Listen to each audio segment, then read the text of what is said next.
Well, folks, we're here at Aideen Downes Rathfarnham garden, and as you can see, this is the front garden. Looks absolutely amazing in this light. Look at that light coming down through the grasses. Isn't that just glorious? So if we do a little tour, some of the things to note is look at this beautiful contorted hazel. Isn't that just gorgeous? Absolutely going to be a lovely specimen tree, and Aideen's hopefully going to, as it grows up, take off some of the lower limbs so you get a bit more height in it. Then in the grasses, we've got some beautiful, Aideen, what's this one again? Carl Forester. There we go there. And a lovely New Zealand pampas. Nice small garden, or small pampas for a small space. Nice footprint on that. Do you see that? Absolutely lovely. And then of course we've got Stipa gigantea at the back, and just look at the light through that. Isn't that just glorious?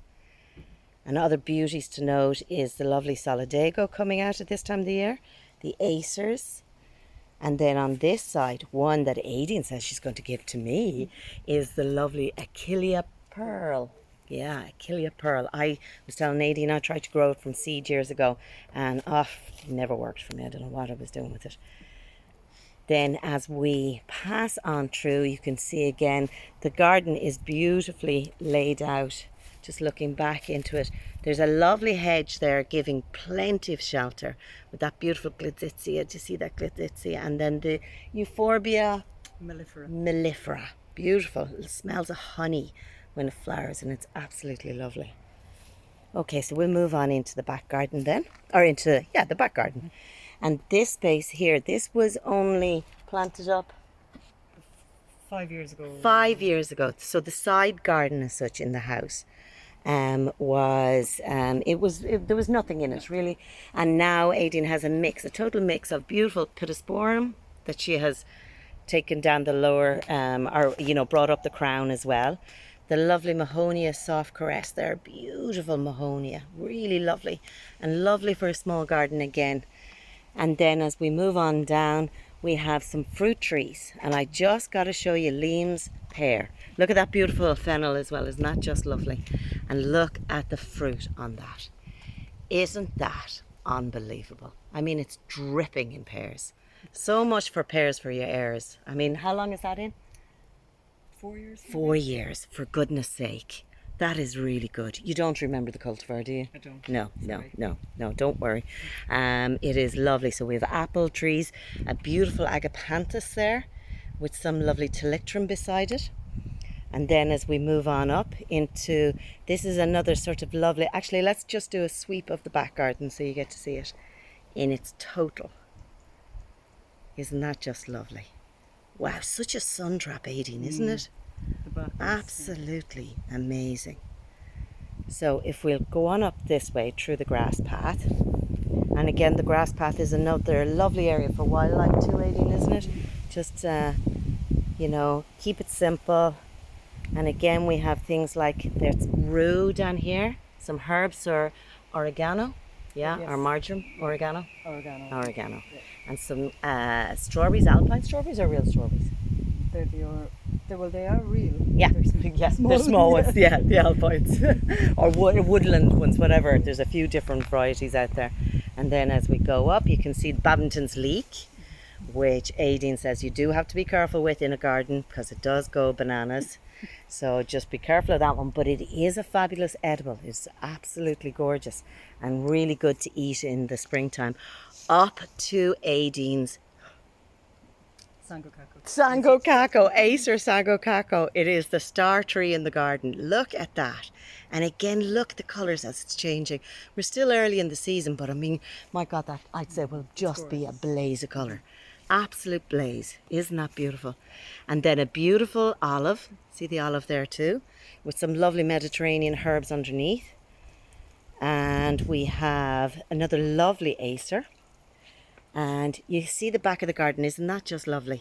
So the back wall is filled with things like buddleia and pheasant berry, and then there's some Virginia creeper at the back. So amazing colour again, and a lovely sort of backfoil to this. Look at this lovely textured garden, really, isn't it? Look at that berberis. Isn't the colour amazing against the regersea and the fern and the euonymus? The euonymus, Aideen was saying, just turns bright red, flaming red. So you could just imagine the colour in that.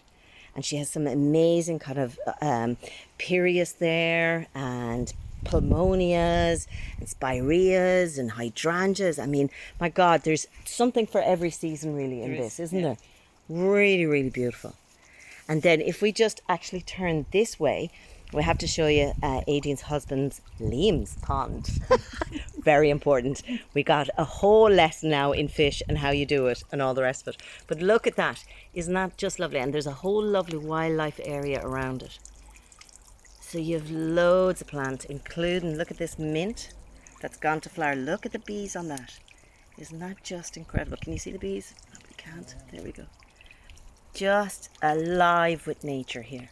It really is lovely. Silverweed and plantains, and there is willow herb over there. I mean, it really is just lovely, as well as mixed with some ornamentals too, like Libertia and some crocosmias.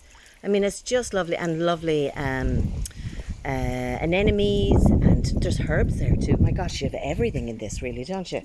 And I was just going to say everything but the kitchen sink, but I just have to show you the bath. Look at this. So for water harvest, this is a find in a skip, a local skip, and it is just brilliant for harvesting your water. And just down at, Liam was telling me, just down at the bottom, he has got a little pipe in it, and he's going to run what do you call those, Aideen? Watering system through irrigation system through the bed. How clever is that? So when it overflows, when it fills up, when we eventually do get a bit more rain, it'll fill up.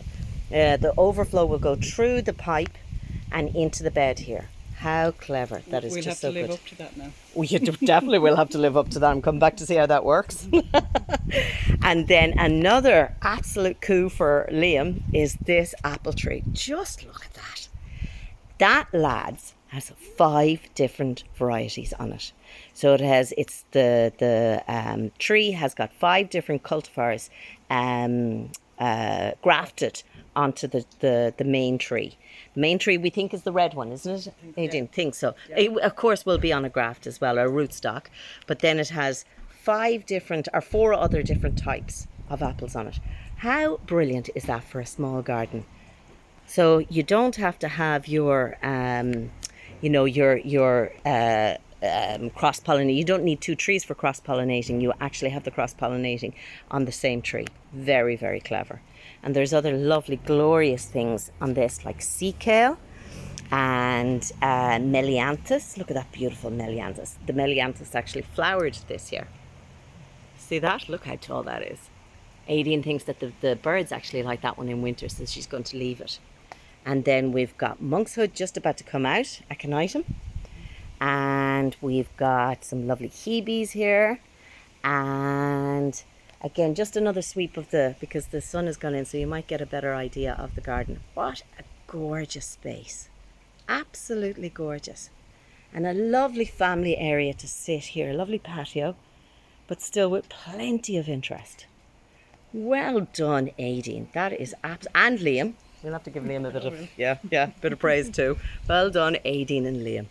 All right, guys, don't forget to send in your videos, and happy gardening.